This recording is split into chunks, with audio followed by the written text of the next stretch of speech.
لله رب العالمين والعاقبة للمتقين والصلاة والسلام على سيد الأنبياء والمرسلين أما بعد فأعوذ بالله السميع العليم من الشيطان الرجيم من همزه ونفخه ونفثه بسم الله الرحمن الرحیم۔ کل کے سبق کے اندر اللہ رب العالمین نے بنی اسرائیل کے متعلق بات کی تھی۔ بنی اسرائیل کا تذکرہ شروع کیا تھا۔ رب العالمین نے یعقوب علیہ السلام کی اولاد پر بہت بڑے احسانات کیے تھے۔ یہ اسرائیل یعقوب علیہ السلام کو کہا جاتا ہے۔ ان کے اوپر میرے رب نے بہت بڑے احسانات کیے تھے۔ من اور سلوہ، پکا پکایا کھانا آنا، مختلف انبیاء کو ان کے اندر بھیجنا، کتابوں کا نازل کرنا، اور اسی طرح فرعون کے ظلم سے نجات دینا، یہ سب کچھ اسی لحاظ سے تھا۔ اللہ رب العالمین نے ان احسانات کا تذکرہ بھی آگے مفصل کیا ہے۔ پھر اس قوم کو بتلایا کہ یہ قرآن پاک اللہ کی کتاب ہے جو پہلی کتابوں کی تصدیق کرنے والی ہے، لہٰذا اس کتاب کو پس پشت ڈال کے فانی دنیا کی نعمتوں کو تم حاصل کرنے کی کوشش نہ کرو۔ حالانکہ تم کتاب دیے گئے ہو، حق کو جانتے ہو، پھر بھی تم حق کو چھپاتے ہو۔ نماز بھی پڑھو، ایمان لانے کے بعد زکوٰۃ ادا کرو، اور رکوع کرنے والوں کے ساتھ رکوع یعنی جماعت کے ساتھ نماز پڑھو۔ لوگوں کو تم نیکی کا حکم دیتے ہو، خود تم بھول جاتے ہو۔ اللہ سے مدد حاصل کرنی چاہیے انسان کو نماز کے ذریعے اور صبر کے ذریعے۔ یہ بات بہت بڑی ہے، لیکن اللہ سے رجوع کرنے والوں کے لیے کوئی باری نہیں ہے۔ جو اللہ سے ملاقات کرنے کا ارادہ رکھتا ہے اس کے لیے کام کرنا بہت ہی آسان ہوتا ہے، مشکل نہیں ہوتا۔ آج کا جو سبق ہے وہ صفحہ نمبر 20 ہے اور آیت نمبر 47 ہے۔ آج کے سبق کے اندر بھی اللہ رب العالمین بنی اسرائیل کے متعلق بات کریں گے، اور پھر اس حوالے سے بات کریں گے کیونکہ یہ بنی اسرائیل فساد کے اندر بہت آگے بڑھ چکی تھی۔ اللہ اور اس کے رسول کی نافرمانیوں کی انہوں نے حد کر دی تھی، یہاں تک کہ انبیاء کو معاذ اللہ شہید کیا کرتے تھے، ان کے اوپر ظلم اور زیادتی کیا کرتے تھے، اور یہ کہا کرتے تھے کہ ہم بڑے ہی اللہ کے مقرب ہیں، ہمارے آباء و اجداد ہمیں بچا لیں گے۔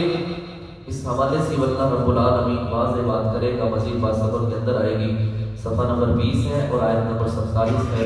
رب العالمین نے ارشاد فرمایا، یا بنی اسرائیل اذکروا، اے بنی اسرائیل یاد کرو، نعمتی اللتی، میری نعمتوں کو، انعمت علیکم، جو میں نے تمہارے اوپر انعام کی، وانی، اور بے شک، فضلتکم، میں نے تمہیں فضیلت دی، علی العالمین، اوپر تمام جہانوں کے۔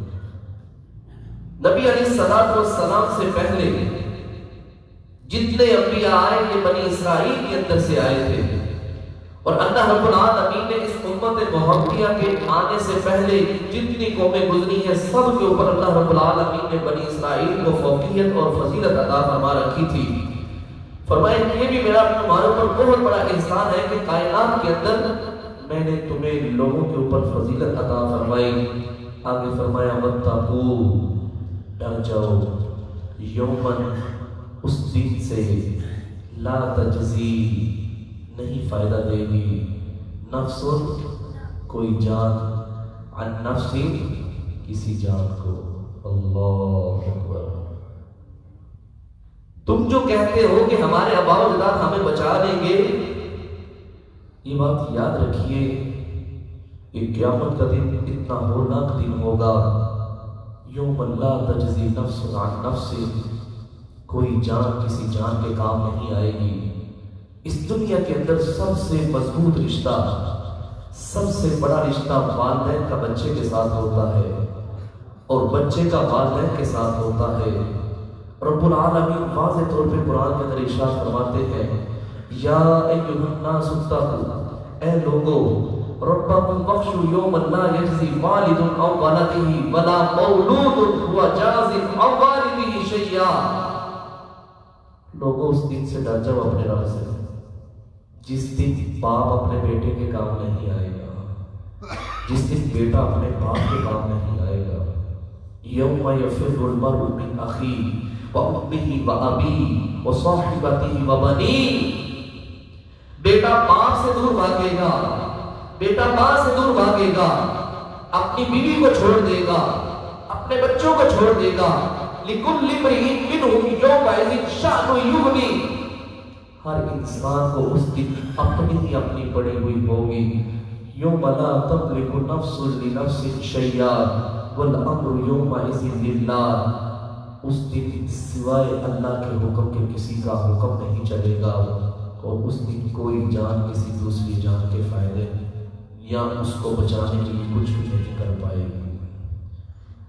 یہ بات یاد رکھیے, دنیا کے اندر جو مجرم ہوتا ہے, کوئی گرفتار ہو جاتا ہے, اس کو 3 طریقوں سے چھڑا لیا جاتا ہے. یا تو اس کو کسی سفارش کے تحت, یا کوئی فدیہ دے کے اس کو چھڑا لیا جاتا ہے, یا کوئی ایسا زبردست حملہ کر کے اس کو چھڑا لیا جاتا ہے. لیکن یہ بات یاد رکھیے, کل قیامت والے دن ان تینوں کاموں میں سے کوئی بھی کام اللہ کے حضور کام نہیں آئے گا. فرمایا لا تجزی, نہیں فائدہ دے گی نفس کوئی جان نفس کسی جان کے شیئا ذرہ برابر, کچھ بھی نہیں کام آئے گا. ہر ایک کو اپنی اپنی بڑی ہوئی ہے, کوئی کسی کی طرف دیکھ بھی نہیں سکتا. یہ اتنا ہولناک دن ہوگا. احمد عائشہ رضی اللہ تعالیٰ عنہ بیان کرتی ہے, نبی مکرم صلی اللہ علیہ وسلم نے فرمایا, عائشہ جس حالت میں انسان فوت ہوگا, یعنی جس حالت میں زندہ ہوا تھا اسی حالت میں یہ پھر کل قیامت والے دن بھی اسی طرح ہی زندہ ہوگا. جس طرح یہ دنیا کے اندر آیا تھا بغیر جوتوں کے, بغیر کپڑوں کے, بغیر ختنوں کے, جس طرح یہ دنیا کے اندر آیا تھا اسی طرح کل قیامت والے دن قبر سے میرا رب اس کو اٹھائے گا, اور اسی طرح یہ بھاگتے ہوئے حشر کے محشر کے میدان میں جمع ہوں گے. تو اما جی عائشہ رضی اللہ تعالیٰ عنہ کہنے لگی, اللہ کے نبی صلی اللہ علیہ وسلم کیا وہاں شرم نہیں آئے گی؟ ننگے مرد اور ننگی عورتیں کیا ایک دوسرے کی طرف دیکھیں گے نہیں؟ نبی مکرم صلی اللہ علیہ وسلم نے فرمایا, عائشہ وہ منظر ہی بڑا عجیب ہوگا, ہر ایک کو اپنی اپنی پڑی ہوئی ہوگی, کوئی کسی کی طرف دیکھنا بھی برداشت نہیں کرے گا. جس دن حاملہ عورت اپنا حمل گرا دے گی, جس دن عورت دودھ پلانے والی اپنے بچے کو بھول جائے گی, وَتَرَى النَّاسَ سُكَارَىٰ وَمَا هُمْ بِسُكَارَىٰ وَلَٰكِنَّ عَذَابَ اللَّهِ شَدِيدٌ. نبی صلی اللہ علیہ وسلم اس دن آپ لوگوں کو دیکھیں گے نشے کی حالت میں, لیکن میں اللہ کہتا ہوں کسی نے نشہ نہیں کیا ہوگا, لیکن وہ اللہ کا عذاب ہی بہت بڑا ہوگا, اللہ کا عذاب ہی بڑا سخت ہوگا. فرمایا اس دن کوئی جان کسی جان کے کام نہیں آئے گی. وَلَا يُقْبَلُ, اور نہ ہی قبول کیا جائے گا, مِنْهَا ان سے شفاعت, کوئی سفارش, کوئی سفارش بھی نہیں کافروں کی کر سکے گا, نہ یہودیوں کی, نہ عیسائیوں کی, نہ مشرکین مکہ والوں کی, یا کوئی بھی مطلق مشرک ہے, کسی کو کوئی سفارش کام نہیں دے گی. وَلَا بَيْعٌ فِيهِ, اس دن نہ کوئی تجارت ہوگی, نہ کوئی خرید و فروخت ہوگی, ولا شفاء, اور نہ کوئی سفارش ہوگی ان کافروں کے لیے. اگر کوئی سفارش کرنا چاہے گی بھی کا فما تنفعهم الشفاعة الشافعين, اگر کوئی سفارش کرنا چاہے بھی گا پھر بھی ان کے حق میں کسی کی سفارش کو قبول نہیں کیا جائے گا. ہاں لیکن ایک مسلمان مومن اس کے حق میں محمد صلی اللہ علیہ وسلم سفارش کریں گے انشاءاللہ. نبی اسلام نے مجھے 5 چیزیں ایسی دی گئی ہیں جو مجھ سے پہلے کسی نبی کو نہیں دی گئی.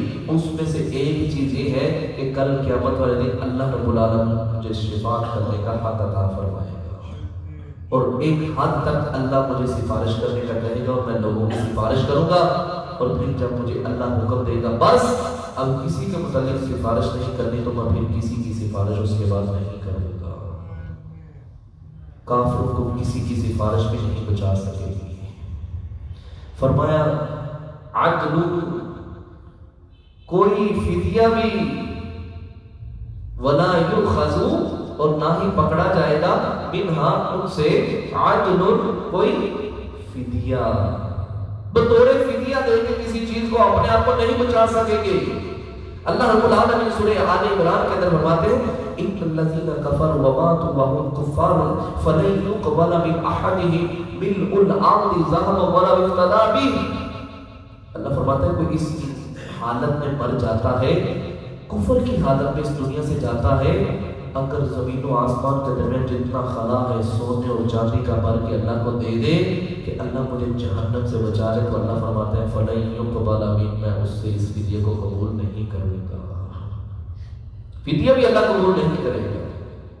وَلَا يَسْأَلُ حَمِيمٌ حَمِيمًا يُبَصَّرُونَهُ يَوَدُّ الْمُجْرِمُ لَوْ يَفْتَدِي مِنْ عَذَابِ يَوْمِئِذٍ بِبَنِيهِ وَصَاحِبَتِهِ وَأَخِيهِ وَفَصِيلَتِهِ الَّتِي تُؤْوِيهِ وَمَنْ فِي الْأَرْضِ جَمِيعًا ثم ينجي۔ جگری دوست اپنے دوست کو دیکھ رہا ہوگا اور ایک مجرم جہنم سے بچنے کے لیے فدیے کے طور پہ کہے گا اللہ میرے بیٹے کو لے لے، اللہ میری بیوی کو لے لے، میرے مال کو لے لے، اللہ ان سب کو جہنم میں گرا دے، ثم ينجي، اللہ مجھے اکیلے کو بچا لے۔ اللہ کہے گا کلا، ہرگز ہرگز نہیں، کام تم نے گندے کیے ہیں، غلط تم نے کی ہے، اس کی سزا بھی تم ہی بھگتو گے۔ کوئی فدیہ قبول نہیں کیا جائے گا کسی جگہ سے۔ تیسری بات ولا هم ينصرون، اس دن مدد بھی نہیں کی جائے گی ان کی، وہ مدد بھی نہیں کیے جائیں گے۔ من يعمل سوءا یجزا به ولا یجد له من دون اللہ ولییا ولا نصیرا، اس دن اللہ کے علاوہ نہ کوئی مددگار ہوگا اور نہ ہی اس دن اللہ کے علاوہ کوئی دوست ہوگا۔ دوست ہوگا تو اس وقت اللہ رب العالمین، اور اگر اس وقت کوئی مدد کرنے والا ہوگا تو صرف اللہ کی ذات ہوگی، اللہ کے علاوہ کوئی مدد بھی نہیں کر سکے گا۔ اللہ رب العالمین قرآن پاک کے دوسرے مقام فرمائے واقفون انہم مسئولون ما لکم لا تناصرون بل هم اليوم مستسلمون، ان کو روکو، ابھی نہیں جانا، ادھر کھڑے ہو جاؤ، ابھی تم سے سوال ہے، واقفون انہم مسئولون، ان سے سوال ہے، ان کو سیٹ پہ کرو۔ ما لکم لا تناصرون، اوہ تمہیں کیا ہو گیا ہے، ایک دوسرے کی مدد کیوں نہیں کرتے؟ دنیا کے اندر تم ایک دوسرے کے بڑے خیر خواہ تھے، ایک دوسرے کی بڑی ہیلپ کرتے تھے، آج کیوں نہیں کرتے؟ شرک تم اکٹھے کرتے تھے، کفر تم اکٹھے کرتے تھے، اللہ کی نافرمانی تم اکٹھے کرتے تھے، اب ایک دوسرے کی مدد کیوں نہیں کرتے؟ بل هم اليوم مستسلمون، اللہ فرماتے ہیں آج کے دن بڑے فرما بردار بن جائیں گے۔ اللہ تو ایک دفعہ موقع تو دے دنیا کے اندر جانے کا، دیکھ ہم تیری کس طرح عبادت کرتے ہیں۔ اللہ کہے گا پھر آج کے بعد تمہیں دنیا میں نہیں، تمہیں ہمیشہ سے جہنم میں جانا پڑے گا۔ بلکہ یہاں تک کہ نبی صلی اللہ علیہ وسلم نے اپنی بیٹی فاطمہ کو کہا تھا اے فاطمہ رضی اللہ تعالیٰ عنہ، دنیا کے اندر جو چاہیے لے لو، کل قیامت والے دن تیرا باپ محمد صلی اللہ علیہ وسلم تیرے کچھ کام نہیں آئے گا، کوئی نہیں بچا پائے گا۔ تو فرمایا بنا انسان، وہ مدد بھی نہیں کیے جائیں گے، وہاں مدد ہوگی تو کس کی؟ اکیلے اللہ کی، للہ الواحد القہار، وہاں حکم چلے گا تو صرف ایک اللہ کا چلے گا۔ تو فرمایا نہ سفارش ان کی قبول کی جائے گی ان کے حق میں، نہ ان سے فدیہ لیا جائے گا، نہ ہی یہ مدد کیے جائیں گے۔ اب اللہ رب العالمین ان کے اوپر جو احسان کیے تھے ان میں سے ایک احسان کا میرا نام تذکرہ کرنے لگا ہے۔ فرمایا وَإِذْ اور جب نَجَّيْنَاكُمْ ہم نے تمہیں نجات دی، مِنْ آلِ فِرْعَوْنَ آل فرعون سے، يَسُومُونَكُمْ وہ تمہیں دیتے تھے، سوء العذاب برا عذاب، سخت ترین عذاب۔ کیا عذاب تھا؟ اللہ خود بیان کرتا ہے، فرمایا یذبحون وہ ذبح کرتے تھے، مار دیتے تھے، ابناءکم تمہارے بیٹوں کو، ویستحیون اور وہ زندہ چھوڑ دیتے تھے، نساءکم تمہاری بیٹیوں کو، تمہاری خواتین کو چھوڑ دیتے تھے۔ اصل میں معاملہ کچھ یوں بنا تھا کہ اس فرعون کو ایک خواب آیا اور خواب کی تعبیر لوگوں نے یہ کی، اس وقت کے جو علماء تھے، کہ ایک بچہ پیدا ہوگا بنی اسرائیل کے اندر جس کی وجہ سے تیری سلطنت خطرے کے اندر چلی جائے گی اور وہ دنیا کے اوپر حکومت کرے گا۔ اس نے اسی دن سے حکم جاری کر دیا، اب جو بھی بچہ پیدا ہوگا اس کو قتل کر دیا جائے گا، اگر بچی پیدا ہوگی تو اس کو چھوڑ دیا جائے گا۔ اس نے ظلم و زیادتی کا یہ بازار گرم کر رکھا تھا۔ جہاں بھی بچے کا پتہ چلتا، اس کی ہماری اس کے فوجی پہنچتے اور جا کے اس بچے کو مار دیتے، اور جب بچی پیدا ہوتی تو بچی کو چھوڑ دیا جاتا۔ اللہ فرماتے ہیں یہ بہت بڑا عذاب تھا، بہت بڑی آزمائش تھی۔ وفی ذالکم، اور تمہارے لیے بلاء، اس کے اندر آزمائش تھی، من ربکم، تمہارے رب کی طرف سے، عظیم، بہت بڑی، اللہ کی طرف سے بہت بڑی آزمائش تھی۔ کسی ماں کے سامنے اس کے بچے کو مار دیا جائے، کسی بھائی کے سامنے اس کے بھائی کو مار دیا جائے، یہ تھوڑے ظلم اور زیادتی والی بات ہے، تھوڑے دکھ والی بات ہے؟ فرمایا یہ بہت بڑی آزمائش تھی۔ اور یہ بات یاد رکھیے، نبلوکم بالشر والخیر فتنہ، اللہ رب العالمین فرماتے ہیں میں دو طریقوں سے آزماتا ہوں، ایک شر کے ساتھ اور ایک اچھائی کے ساتھ۔ مال دے کے بھی آزماتا ہوں، مال لے کے بھی آزماتا ہوں، اولاد دے کے بھی آزماتا ہوں، اولاد لے کے بھی آزماتا ہوں، صحت دے کے بھی آزماتا ہوں اور بیماری بیچ کے بھی آزماتا ہوں۔ میں دیکھنا چاہتا ہوں کون صبر و شکر کرتا ہے۔ فرمایا میں نے تمہارے اوپر ایک بہت بڑی آزمائش بھیجی تھی، پھر میں نے تمہیں اس آزمائش سے نجات عطا فرمائی۔ آخری بات فرمایا وَإِذْ، اور جب فرقنا، ہم نے پھاڑ دیا تھا، بِكُمُ الْبَحْرَ، تمہارے لیے سمندر کو، فَأَنْجَيْنَاكُمْ، پس ہم نے تمہیں نجات دی، وَأَغْرَقْنَا، اور ہم نے غرق کر دیا تھا، آلَ فِرْعَوْنَ، آل فرعون کو، وَأَنْتُمْ تَنْظُرُونَ، اور اس وقت تم اپنی آنکھوں سے یہ سارا منظر دیکھ رہے تھے۔ جس رستے سے تم گزر گئے تھے اسی رستے سے فرعون اور اس کی فوج داخل ہوئی تھی۔ اللہ نے جس پانی کو کھڑا کر دیا تھا، جس پانی کو کہا کہ رستے بنا دو، اسی پانی کو حکم دیا کہ یہاں سے فرعون گزرنے لگا ہے، اس کی فوج گزرنے لگی ہے، اسی پانی کو حکم دیا کہ تم مل جاؤ۔ اللہ رب العالمین نے تمہارے اوپر یہ احسان کیا کہ تمہیں اس ظلم اور زیادتی سے میرے رب نے بچایا، اور فرعون اور اس کے فوجیوں کو، اس کے حواریوں کو تمہارے سامنے پانی کے اندر غرق کر دیا۔ تو یہ اللہ کا تمہارے اوپر بہت بڑا احسان تھا، جس نے اس سے بڑی آزمائش، جس کے اندر تمہارے بچوں کو قتل کیا جاتا تھا اور تمہاری بیٹیوں کو چھوڑ دیا جاتا تھا، یہ بہت بڑی آزمائش تھی۔ اللہ فرماتے ہیں میں نے اس کے اندر تمہیں نجات عطا فرمائی۔ تو یہ تھا میرے بھائی آج کا سبق۔ یہ فرعون کس طرح پیچھے لگا، اس نے کیوں یہ کام کیا، کیا مسئلہ بنا تھا، یہ اپنے مقام پر آگے جا کے مفصل آئے گا، لیکن یہاں میرے رب نے اتنا ہی تذکرہ کیا ہے اور ہم اسی کے اوپر اتفاق کرتے ہیں۔ آج کے سبق کے اندر ہم نے جو مین بات پڑھی ہے وہ یہ ہے میرے بھائیوں، کل قیامت والے دن سفارش، جس کے متعلق میرا رب چاہے گا اس کے لیے سفارش ہوگی۔ کوئی فدیہ وہاں دینا چاہے تو اس کا فدیہ قبول نہیں ہوگا۔ اگر کوئی کسی کی اللہ کے حکم کے علاوہ خود بذات خود کسی کی مدد کرنا چاہے کہ میں تمہیں بچاتا ہوں، قیامت والے دن یہ بھی کچھ نہیں کر سکے گا، کوئی بھی نہیں کر سکے گا۔ اللہ سے دعا ہے رب العالمین ہم سب کو قیامت کی ہولناکیوں سے محفوظ فرمائے، حشر کی سختی سے محفوظ فرمائے، اللہ جہنم کے عذاب سے محفوظ فرمائے۔ اے اللہ جس طرح ہم تیرے گھر میں اکٹھے بیٹھے ہیں، اللہ اسی طرح ہمیں جنت میں بھی اکٹھا فرمانا۔ سبحانک اللہم وبحمدک، اشہد ان لا الہ الا انت، استغفرک واتوب الیک۔